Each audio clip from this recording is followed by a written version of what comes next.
पत्थर कैसे बना भगवान हिंदी कहानी।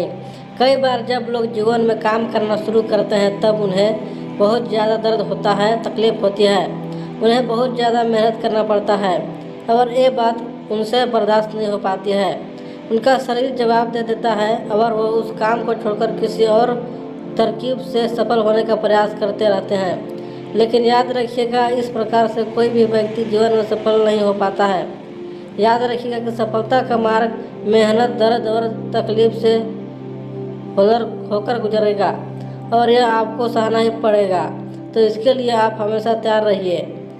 तो चलिए इस बात को एक कहानी के माध्यम से समझते हैं। एक बार एक मूर्तिकार अपनी छेनी और हथौड़ी से एक पत्थर को भगवान की मूर्ति का आकार देने का प्रयास कर रहा था। जैसे ही वो छेनी पर अपना हथौड़ा चलाता, वह पत्थर चिल्लाने लगता और कहने लगता कि ये क्या कर रहे हो, मुझे इतना मार क्यों रहे हो, मुझे बहुत दुख हो रहा है, तकलीफ़ हो रही है, पीड़ा हो रही है, मुझे अपने हाल पर छोड़ दो और यहाँ से चले जाओ। मूर्तिकार ने उस पत्थर से कहा, मुझे बहुत अच्छे से पता है कि तुम्हें बहुत ज़्यादा दर्द हो रहा है, तकलीफ़ हो रही है और तुम बहुत ही ज़्यादा पीड़ा में हो, लेकिन यदि आज तुमने इस दर्द को नहीं सहा, इस तकलीफ़ को नहीं सहा, तो जीवन भर तुम इसी प्रकार से पड़े रहोगे। मुझे पता है कि तुमसे आगे बढ़ने की अपार संभावना है, तुम एक बहुत अच्छे पत्थर हो, लेकिन यदि तुम इसी प्रकार से रहोगे तो कभी भी आगे नहीं बढ़ पाओगे। इतना कहकर मूर्तिकार औजार उठाते ही थे कि पत्थर फिर से चिल्लाने लगा, गिड़गिड़ाने लगा, विनती करने लगा कि मुझे अपने हाल पर छोड़ दो। मुझे पता है कि जीवन के लिए कौन सी चीज़ सही है और कौन सी चीज़ गलत। मुझे बहुत ज़्यादा दर्द हो रहा है, अब मैं इस तकलीफ़ को बहुत ज़्यादा नहीं सह सकता। मैं जिस हाल में हो उस हाल में छोड़कर मुझे तुम यहाँ से चले जाओ। उस मूर्तिकार फिर से उस पत्थर को समझाने की कोशिश की, ज़्यादा अधीर मत बनो और अपने सब्र को बनाए रखो, थोड़ी देर और इस दर्द को सहो। यदि इस दर्द को सह लिया तो मैं भगवान की मूर्ति के रूप में तुम्हारी स्थापना करवाऊंगा और फिर दूर दूर से लोग तुम्हारे लोग पूजा करने आएंगे और पंडित और लोग तुम्हारी सेवा करेंगे।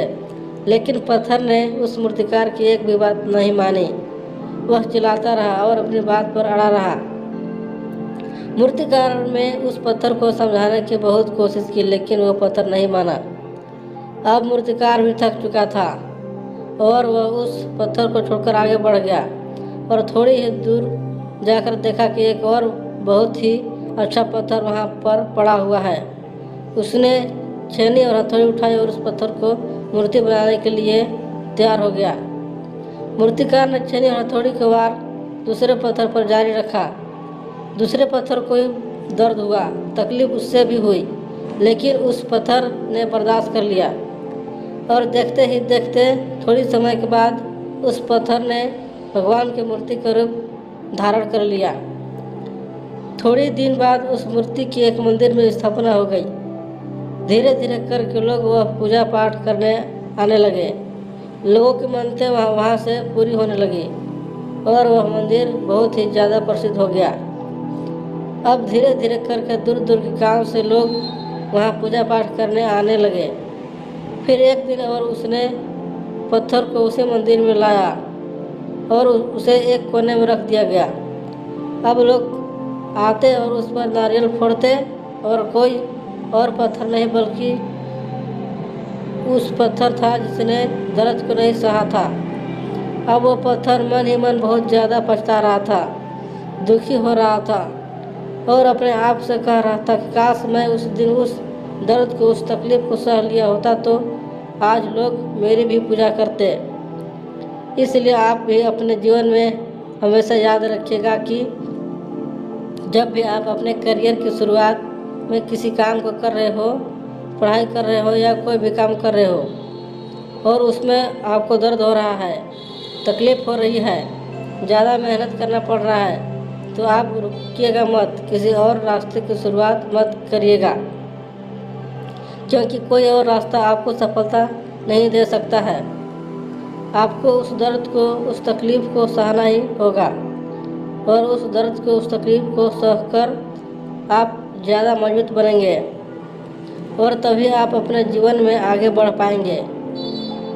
और जीवन में हमेशा याद रखिएगा कि आपको पहले पत्थर की तरह नहीं बल्कि दूसरे पत्थर की तरह बनना है।